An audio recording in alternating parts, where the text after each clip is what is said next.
Good evening दोस्तों, CDRK Saini BEd classes में आप सभी का हार्दिक स्वागत है, अभिनंदन है। देखिए, हम प्रतिदिन आपके बीएड पाठ्यक्रम का टॉपिक टू टॉपिक अध्ययन करते हैं और जो आपका पेपर है अधिगम के लिए आंकलन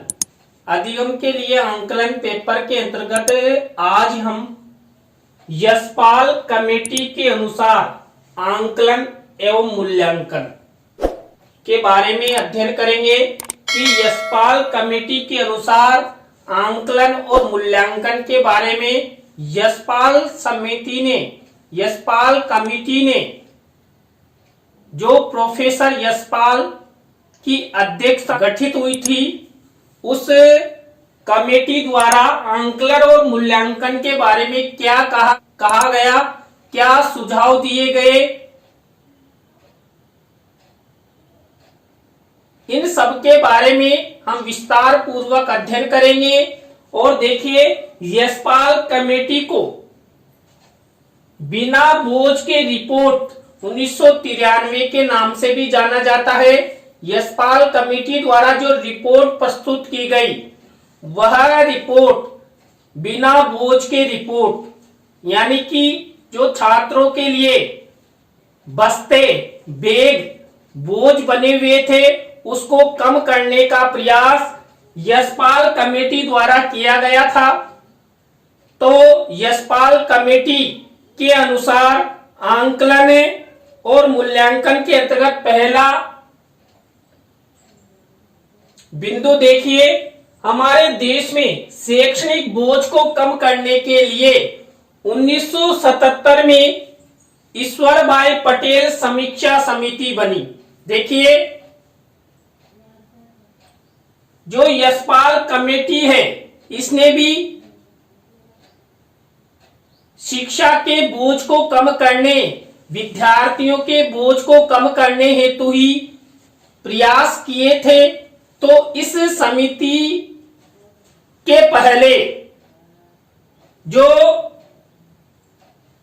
शैक्षणिक बोझ है, उस शैक्षणिक बोझ को कम करने हेतु 1977 में ईश्वर भाई पटेल की अध्यक्षता में एक समिति बनी। उसके बाद देखिए, 1984 में राष्ट्रीय अनुसंधान एवं प्रशिक्षण परिषद NCERT द्वारा कार्य समूह तथा 1990 में राष्ट्रीय शिक्षा नीति समितियों द्वारा समीक्षा एवं सिफारिशें प्रस्तुत की गई। यानी कि जो प्रोफेसर यशपाल की अध्यक्षता में जो यशपाल कमेटी गठित हुई थी, उस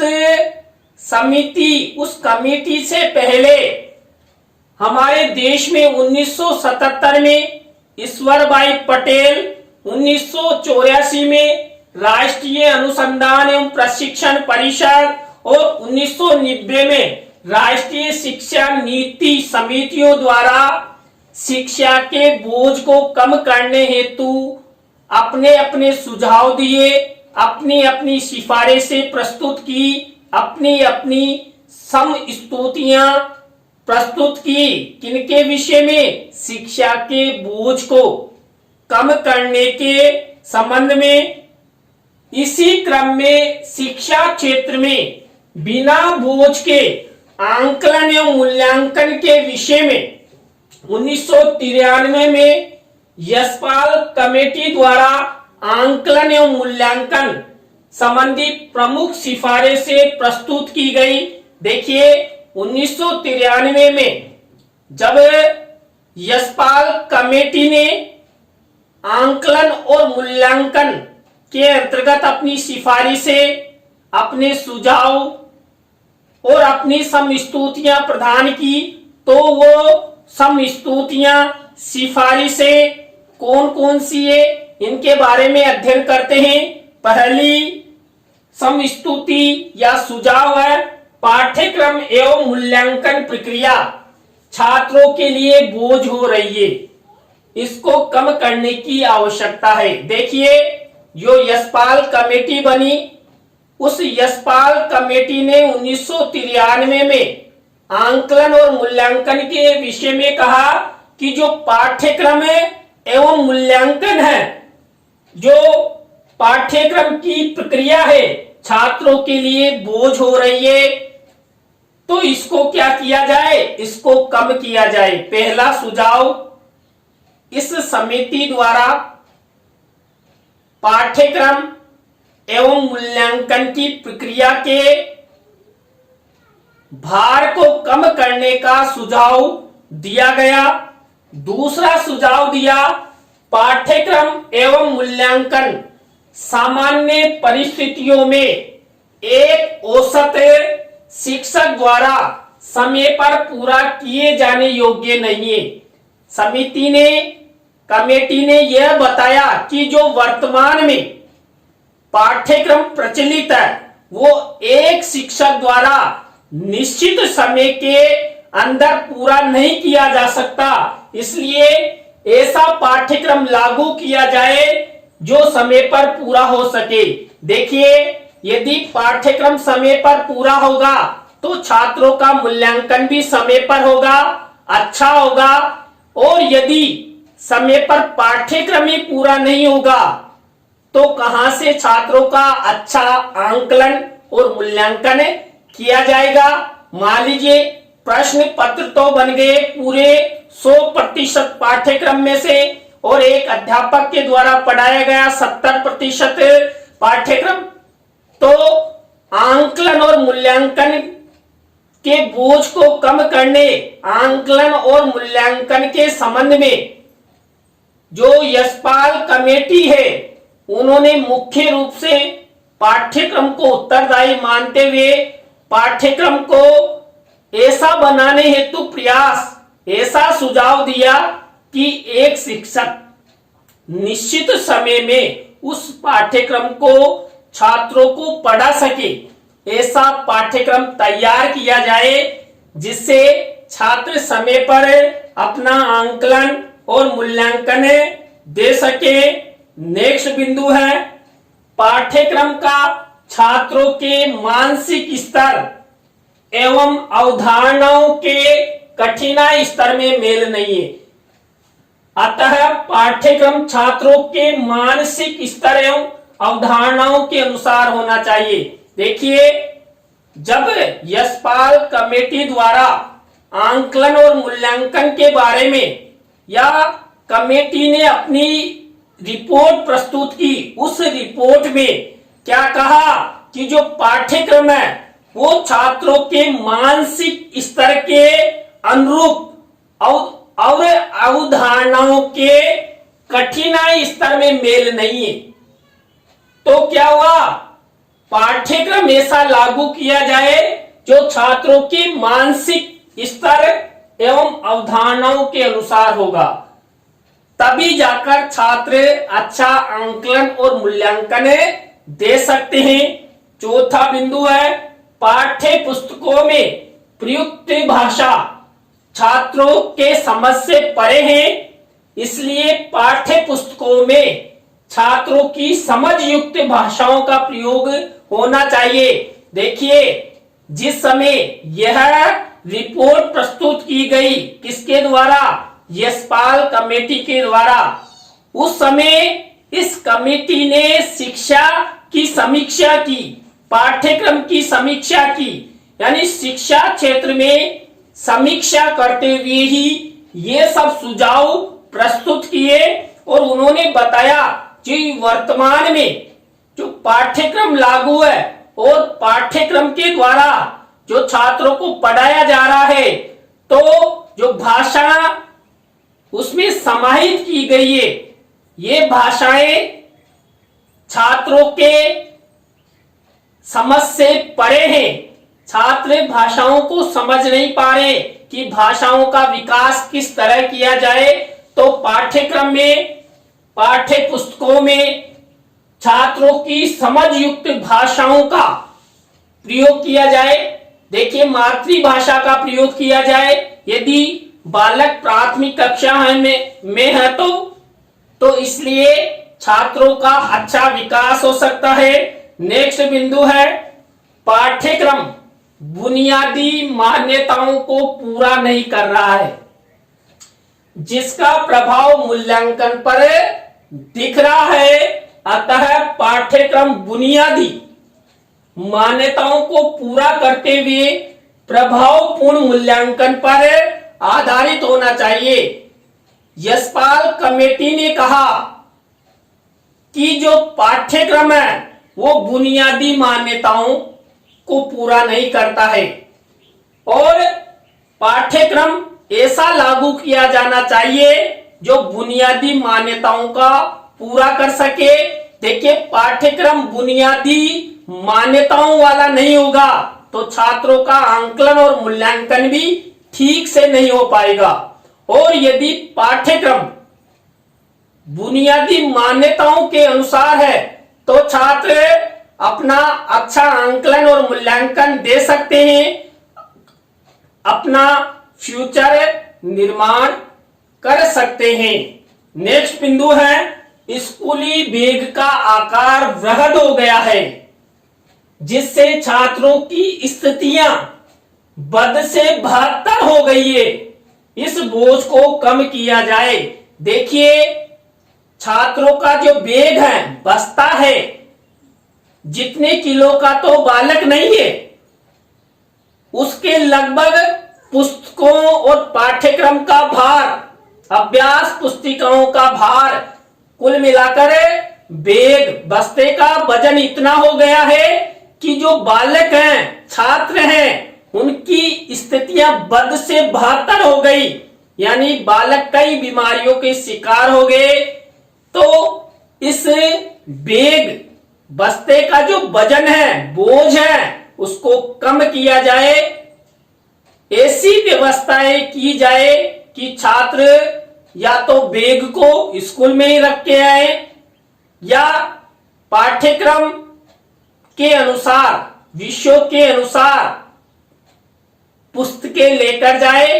तो मेन यहां पर देखिए, यदि छात्रों के बैग का बोझ होगा और छात्र कई तरह की बीमारियों से ग्रसित हो जाएंगे तो वो अपना आंकलन और मूल्यांकन भी ठीक से नहीं दे सकते। इसलिए यशपाल कमेटी ने बैग के बोझ को कम करने का सुझाव दिया। नेक्स्ट बिंदु है छात्र अतिरिक्त ट्यूशन एवं कोचिंग कक्षाओं के कार्य के दबाव को महसूस कर रहे हैं। अतः पाठ्यक्रम एवं मूल्यांकन के दबाव को कम करना चाहिए। देखिए, समय पर एक अध्यापक के द्वारा पाठ्यक्रम पूरा नहीं होगा तो छात्र क्या करेंगे, या तो ट्यूशन जाएंगे या कोचिंग जाएंगे।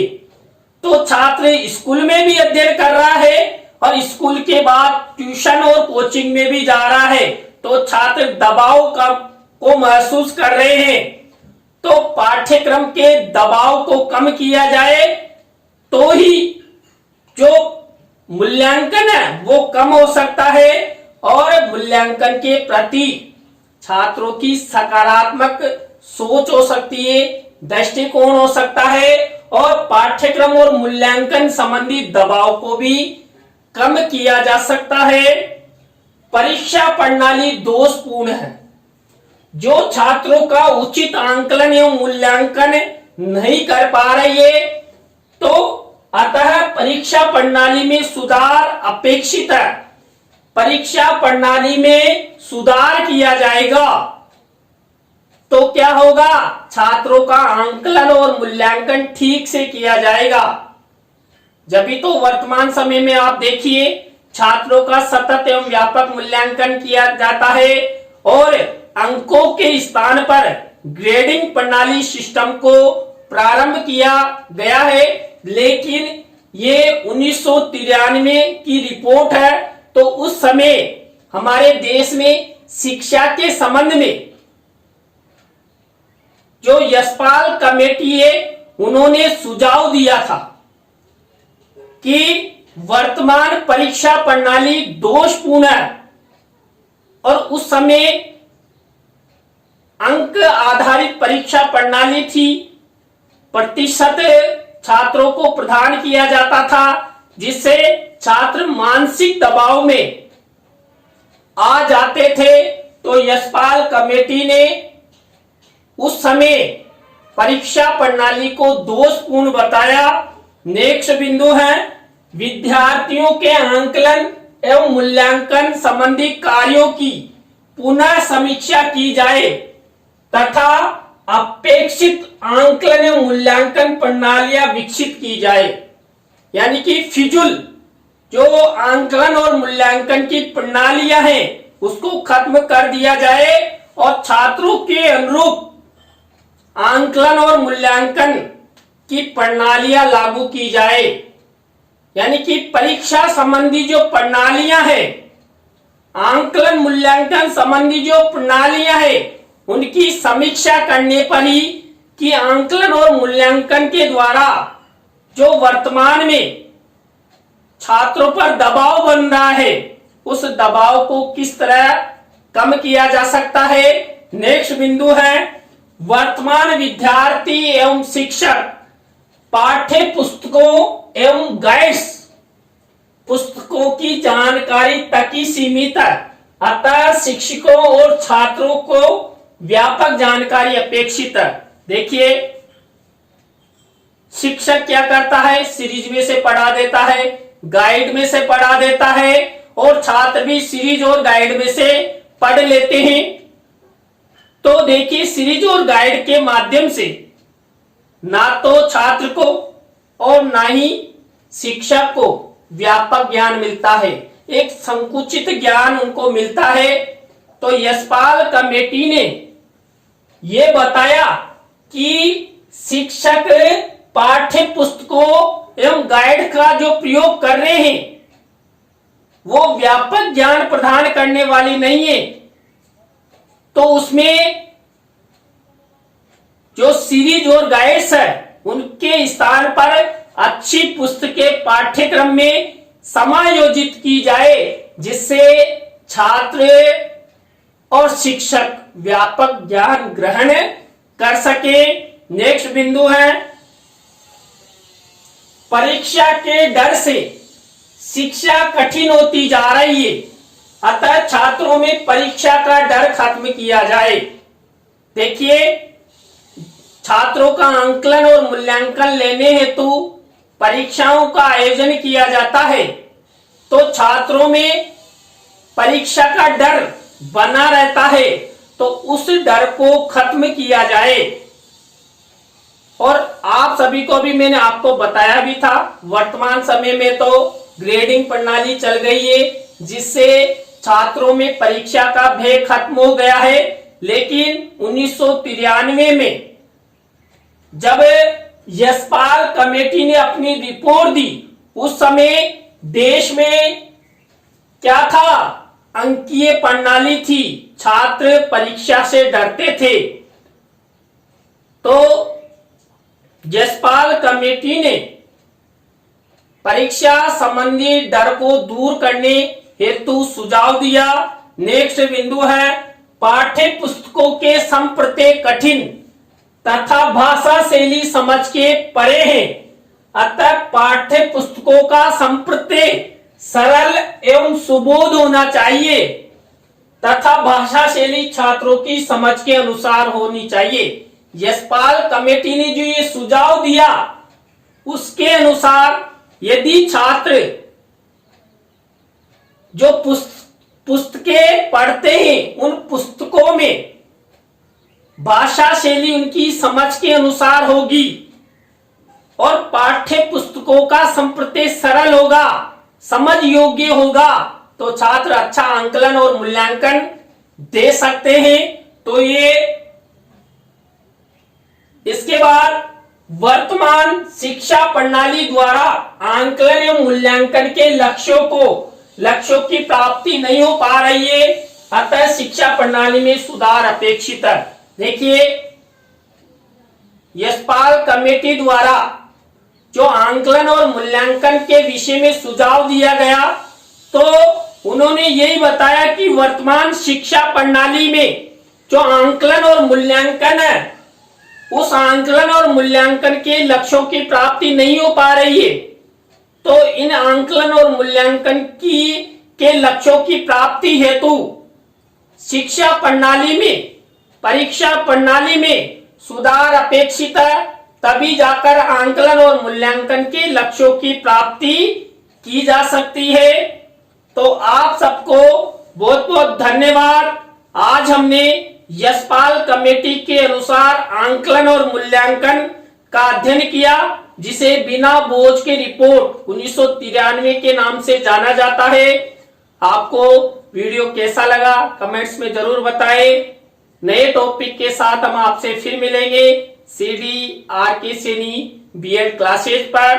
तो आप सभी को पुनः धन्यवाद। राम राम सा, बाय।